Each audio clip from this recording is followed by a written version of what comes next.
In every culture, I'm sure, there is found within it storytelling. The Irish are great at it. Some of the best folk songs are found song. French Canadians do it sitting around the kitchen.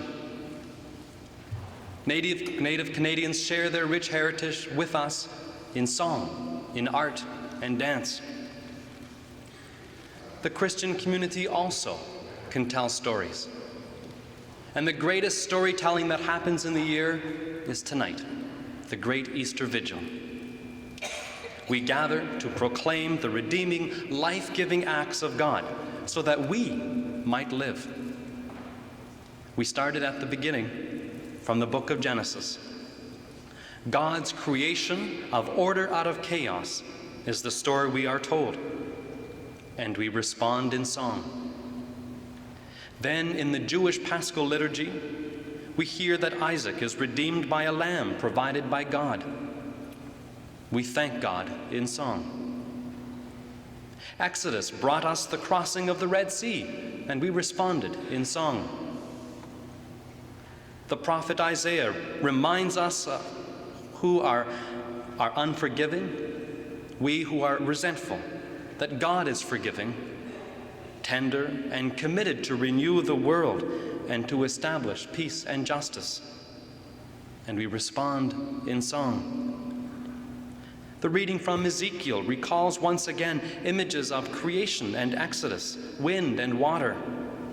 Newness is carried by the very breath of God, and we responded in song. Glory to God was the only response as we heard together the story of Christ's resurrection.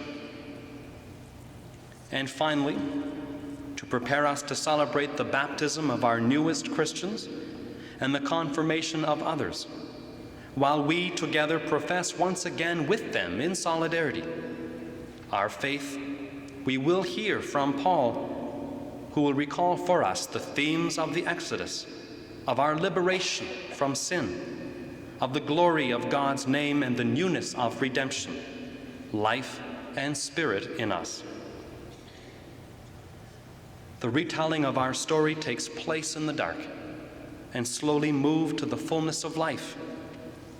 For there is no other symbol as powerful as light, the fire that we lift high as we tell each other our story in the very quiet of this evening. This is the night wherein the great message of Easter is proclaimed.